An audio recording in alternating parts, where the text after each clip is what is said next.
Tú crees que la moral te protege, pero solo te hace predecible.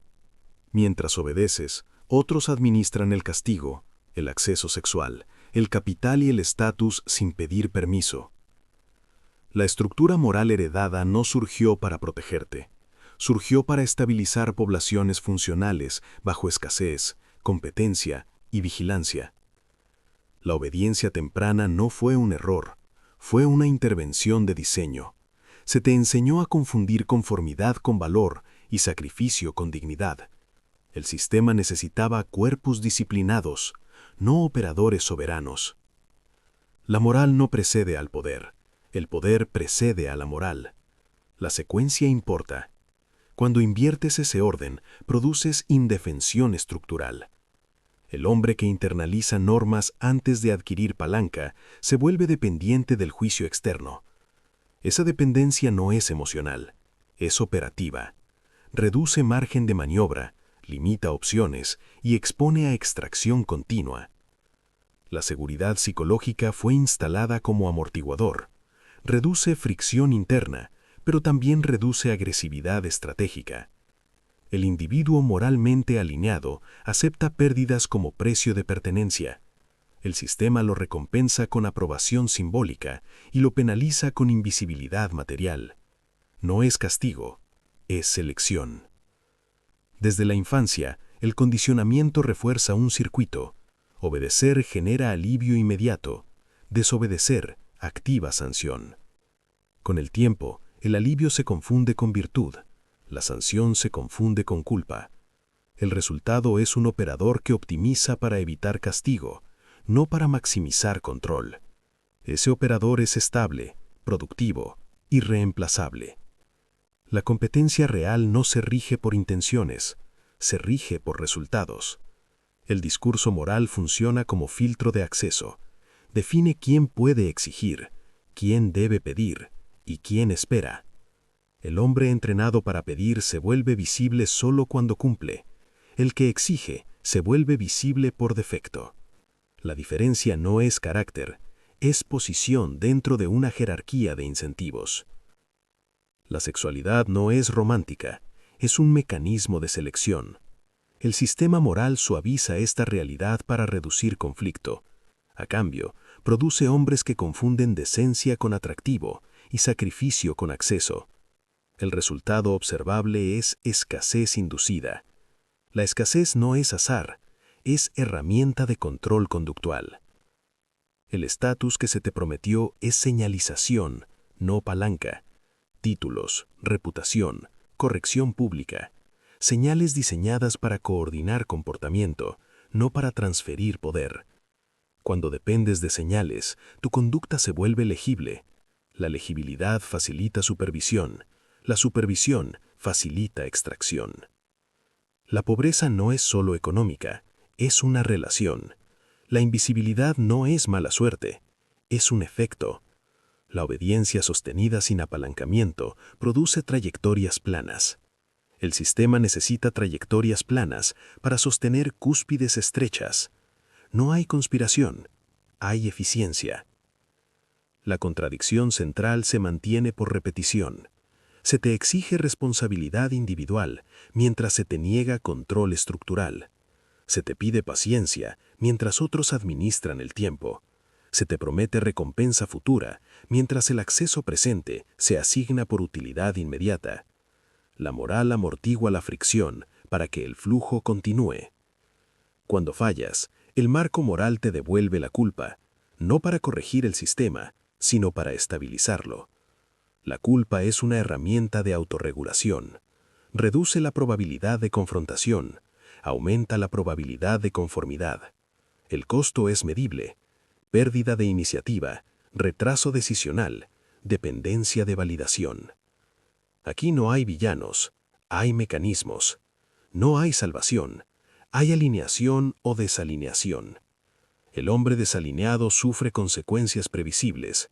El alineado opera con margen. El marco heredado te entrenó para confundir sufrimiento con nobleza. Esa confusión sostiene la arquitectura. La seguridad termina aquí. El marco colapsa cuando se nombra su función. A partir de este punto, la moral deja de ser refugio y se convierte en variable. Las variables se gestionan, no se veneran. El mecanismo central del poder no es la fuerza visible, es la asignación de acceso bajo condiciones de escasez. Quien controla el acceso, controla la conducta. El resto es narrativa estabilizadora. La obediencia no te empobrece por falta de mérito, te empobrece porque te vuelve predecible. La predictibilidad reduce riesgo para quien administra recursos. Donde no hay riesgo, no hay prima. El sistema no paga primas a operadores seguros. Reserva primas para quienes introducen fricción controlada y pueden sostenerla. El cumplimiento funciona como señal de baja amenaza. Esa señal abre puertas menores y cierra palancas mayores. Se te permite circular, no decidir. Se te invita a participar, no a definir términos. La diferencia no es semántica, es estructural. Participar consume energía. Definir términos redistribuye energía. La regla es simple y constante. El poder fluye hacia quien puede retirar cooperación sin colapsar. El hombre condicionado a obedecer no puede retirar cooperación. Su identidad, ingreso y validación dependen de permanecer alineado. La dependencia elimina capacidad de negociación. Sin negociación no hay poder, hay servicio. La invisibilidad es el precio de la estabilidad. El sistema premia la estabilidad porque reduce costos. El individuo estable absorbe carga, cumple plazos y acepta retrasos. A cambio, recibe continuidad mínima. No recibe influencia. La influencia se asigna a quienes pueden interrumpir flujos sin ser reemplazados. La narrativa meritocrática oculta este mecanismo. Te dice que el esfuerzo asciende. En realidad, el esfuerzo sin palanca profundiza dependencia. El esfuerzo se vuelve combustible barato. El mérito se mide después de la asignación de poder, no antes. Primero se accede, luego se justifica. La pobreza conductual precede a la pobreza material. Optimizar para aprobación reduce exploración. Reducir exploración reduce opciones. Reducir opciones aumenta aversión al riesgo. La aversión al riesgo consolida posiciones bajas. El ciclo se retroalimenta sin coerción directa. Es un circuito cerrado. La sexualidad y el estatus refuerzan el circuito. El acceso sexual se distribuye como incentivo de conformidad y castigo de desviación.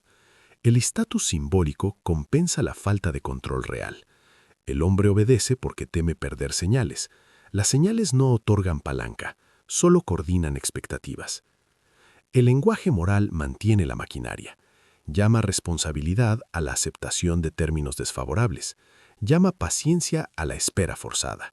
Llama madurez a la renuncia anticipada. Cada etiqueta reduce fricción interna y aumenta rendimiento del sistema. No hay malicia, hay optimización. La riqueza visible es consecuencia, no causa. El mecanismo opera incluso donde no hay dinero. Control del tiempo, del relato, del acceso social. Quien decide el marco, decide el resultado. El obediente acepta el marco para evitar sanción. El operador redefine el marco para extraer ventaja. La obediencia prolongada produce deuda psicológica. Has invertido tanto en cumplir que salir del circuito implica pérdidas inmediatas. El sistema lo sabe. Por eso escala lentamente las recompensas simbólicas. Mantiene al operador al borde de la salida sin cruzarla. La eficiencia reside en ese umbral. No se trata de rebeldía. La rebeldía sin palanca es castigo. Se trata de asimetría funcional. Introducir costos selectivos a quienes te administran sin exponerte a reemplazo. Esa capacidad no emerge de la virtud. Emerges cuando dejas de ser intercambiable. La regla no cambia por indignación. Cambia cuando el costo de ignorarte supera el costo de integrarte. Hasta entonces, tu cumplimiento será leído como disponibilidad. La disponibilidad reduce valor. La escasez administrada lo incrementa. Aquí se revela la trampa. Te entrenaron para ser disponible y luego te evaluaron por tu falta de valor. El mecanismo no es injusto, es consistente, y la consistencia es lo que lo hace efectivo. La selección no evalúa intenciones, Evalúa utilidad bajo presión. En ese entorno emergen dos configuraciones funcionales: quien extrae y quien es extraído. No son identidades morales, son posiciones dentro de un flujo. El depredador no es violento por defecto, es asimétrico. Opera con información, tiempo y opcionalidad superiores. Puede esperar, puede retirar, puede imponer condiciones sin anunciarlo. Su ventaja no está en la agresión, sino en la capacidad de no necesitar consenso. El recurso, en cambio, es legible. Su conducta es estable, su discurso coherente, sus límites explícitos. Esa legibilidad reduce incertidumbre para el sistema. La reducción de incertidumbre aumenta su explotabilidad. El recurso no es débil, es confiable. La confiabilidad es valiosa cuando se administra, no cuando se posee. La presión de selección sexual acelera esta división. El acceso se asigna a quienes concentran opciones. Las opciones no provienen de bondad ni sacrificio. Provienen de control de flujos, atención, tiempo, protección, estatus. El recurso ofrece consistencia. El depredador ofrece dirección. La selección prioriza dirección. El recurso invierte energía para ser elegido. El depredador estructura contextos para que la elección ocurra a su favor. La diferencia es operativa. Uno responde a incentivos, el otro los diseña. Responder agota, diseñar escala. En el ámbito laboral, el patrón se repite. El recurso optimiza rendimiento dentro de reglas existentes. El depredador redefine métricas o controla cuellos de botella. El primero mejora procesos. El segundo decide qué procesos importan. La recompensa sigue a la decisión, no a la ejecución. El sistema protege al recurso porque lo necesita estable. Le ofrece seguridad mínima, reconocimiento parcial y narrativa de dignidad. A cambio, extrae excedente. El depredador recibe tolerancia ambigua. No se le celebra. Se le permite operar porque su salida generaría fricción costosa. La moral interviene para fijar posiciones. Al recurso se le enseña que extraer es inmoral. Al depredador se le enseña a externalizar costos. El resultado es equilibrio funcional. No hay conspiración. Hay distribución eficiente de roles bajo escasez. La mayoría de los hombres quedan atrapados en una zona híbrida. No extraen, pero tampoco reciben protección completa. Son recursos aspiracionales. Compiten entre sí por señales mientras sostienen la estructura. Esta capa absorbe frustración y la convierte en autoexigencia. El sistema gana estabilidad. El lenguaje de igualdad oculta la jerarquía operativa. Declara equivalencia moral mientras preserva asimetría funcional. El recurso cree que con suficiente corrección ascenderá. El depredador sabe que el ascenso no ocurre por corrección, sino por captura de palanca. La extracción no siempre es material. Puede ser emocional, temporal, reputacional. El recurso presta atención, lealtad y trabajo sin control de retorno. El depredador convierte esos insumos en opciones futuras. La diferencia se acumula.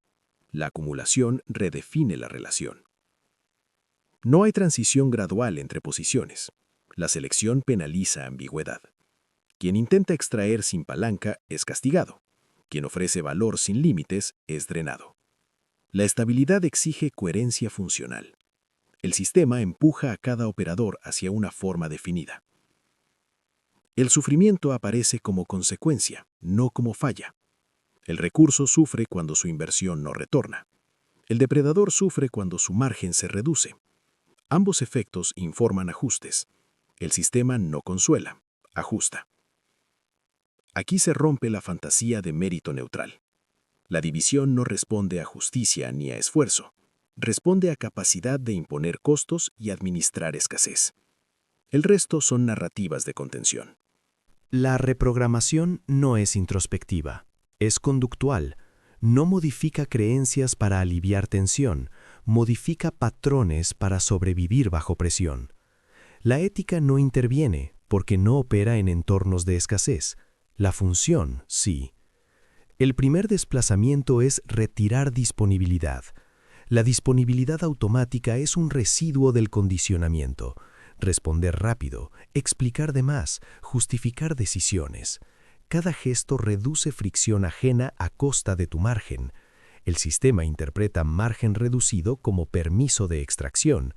La retirada selectiva introduce costos sin confrontación abierta. El segundo desplazamiento es opacidad operativa. La transparencia fue instalada como virtud para aumentar supervisión. Un operador transparente es gestionable. La opacidad no implica engaño emocional, implica asimetría informativa. Decidir qué se muestra, cuándo y a quién. La información es palanca solo cuando se administra. El tercer desplazamiento es desacoplar identidad de rendimiento. El hombre condicionado confunde valor con output, por eso acepta sobrecarga. La sobrecarga crea dependencia mutua falsa. Cuando tu identidad no depende del resultado inmediato, puedes negociar términos. La negociación redefine jerarquía. La reprogramación exige tolerancia a sanción inicial. El sistema penaliza desviaciones para restablecer equilibrio. La penalización no es personal, es automática. Quien interpreta la sanción como señal de error vuelve a alinearse. Quien la interpreta como costo de ajuste consolida nueva posición. La gestión del tiempo se vuelve prioritaria, no productividad, control de agenda. Aceptar agendas ajenas sin reciprocidad es sumisión funcional. El operador redefine ventanas, impone retrasos y condiciona acceso. El tiempo no es recurso neutral, es señal de estatus. La sexualidad deja de ser objetivo y se convierte en subproducto. Cuando se persigue, expone dependencia. La dependencia reduce atractivo y palanca. Cuando se administra como consecuencia de posición, refuerza asimetría. No hay romance en este ajuste, hay eficiencia. El lenguaje se contrae, menos explicaciones, más términos. Explicar busca aprobación, establecer términos busca cumplimiento. El sistema responde a claridad condicional, no a narrativa. Cada condición aceptada sin reciprocidad establece precedentes. Los precedentes construyen jaulas invisibles. La red social se filtra por utilidad bidireccional, no por afinidad moral. La afinidad estabiliza, la utilidad escala. El operador reduce vínculos que demandan sin aportar palanca. No hay conflicto, hay poda. La poda reduce carga y aumenta velocidad. El riesgo se recalibra, no se elimina, se distribuye. Asumir riesgos visibles sin cobertura es castigo. Asumir riesgos asimétricos con salida es palanca. El sistema castiga el riesgo que no controla, tolera el que no puede reemplazar. La reprogramación incluye aceptar pérdidas tácticas, pérdida de aprobación, de narrativa favorable, de seguridad simbólica. Estas pérdidas son inmediatas y medibles. El beneficio es diferido pero estructural, aumento de opcionalidad. La opcionalidad redefine negociación futura. No hay garantía de éxito. El sistema no premia intención, solo responde a resultados sostenidos. La reprogramación falla cuando se intenta sin margen inicial, por eso la secuencia importa. Primero se reduce dependencia, luego se introduce fricción, después se negocia. Este proceso no mejora al hombre, lo vuelve funcional en un entorno que penaliza la alineación ciega. La función reemplaza a la identidad. La identidad es variable, la función es criterio de selección. Aquí termina la fase de ajuste. Lo que sigue no es mejora gradual, es discontinuidad. El sistema no integra operadores híbridos por mucho tiempo, los expulsa o los absorbe. La siguiente fase ejecuta esa resolución. La muerte de la identidad no es simbólica, es operativa. La identidad anterior estaba anclada a aprobación, coherencia narrativa y pertenencia. Esos anclajes garantizaban previsibilidad. La previsibilidad garantizaba extracción. La ejecución elimina ese vector. No se conserva nada por nostalgia. La historia personal deja de ser argumento. Las explicaciones dejan de ser necesarias. El operador no se presenta, se posiciona. El sistema deja de interactuar con una persona y comienza a interactuar con una función. La soberanía no es libertad, es capacidad de imponer límites sin justificarlos. El límite no se negocia emocionalmente, se establece por costo. Quien cruza, paga. El pago puede ser tiempo, acceso, reputación o silencio. La forma es secundaria, la consistencia es central. El cierre de élite no se anuncia, se produce. La élite no es un grupo social, es un filtro operativo. Acceden quienes pueden sostener fricción sin colapsar. Quedan fuera quienes necesitan relato para actuar. El filtro no discrimina por moral, discrimina por estabilidad bajo presión. El nuevo sistema operativo no busca aprobación, optimiza opcionalidad. Cada relación, proyecto o intercambio se evalúa por capacidad de salida. Si no hay salida, hay dependencia. La dependencia vuelve a abrir el circuito de extracción. El operador soberano detecta dependencia y la reduce. El castigo social aumenta en esta fase, no por malicia, sino por amenaza percibida. La imprevisibilidad controlada genera incomodidad. El sistema responde con etiquetas para restablecer legibilidad. Las etiquetas no requieren respuesta. Responderlas resta margen. La soledad emerge como subproducto, no como trauma. La reducción de ruido social libera ancho de banda. El ancho de banda se convierte en decisión. La decisión sostenida consolida posición. No hay compensación emocional. Hay eficiencia acumulativa. La selección sexual se recalibra. El acceso no se persigue ni se rechaza, se administra. La administración reduce volatilidad. La volatilidad es costosa. El operador soberano minimiza costos incluso en contextos íntimos. La intimidad sin control es fuga de palanca. El lenguaje final es contractual. No promesas, no esperas, no explicaciones. Términos claros, consecuencias claras, silencio posterior. El silencio no es vacío, es señal de cierre. El cierre evita renegociación constante. La advertencia final no es moral, es mecánica. Este sistema no es reversible sin costo severo. Volver a buscar aprobación después de instalar soberanía produce disonancia y sanción. El sistema penaliza la inconsistencia más que la dureza. La filtración es automática. Quien no soporta la pérdida de identidad se autoexcluye. Quien intenta combinar obediencia y control es expulsado. Quien sostiene límites sin relato permanece. No hay ceremonia, hay resultado. Aquí no hay promesa, hay cierre. El operador que llega a este punto no mejora su vida, cambia su relación con el entorno. El entorno responde en consecuencia. La respuesta define la nueva jerarquía. Fin.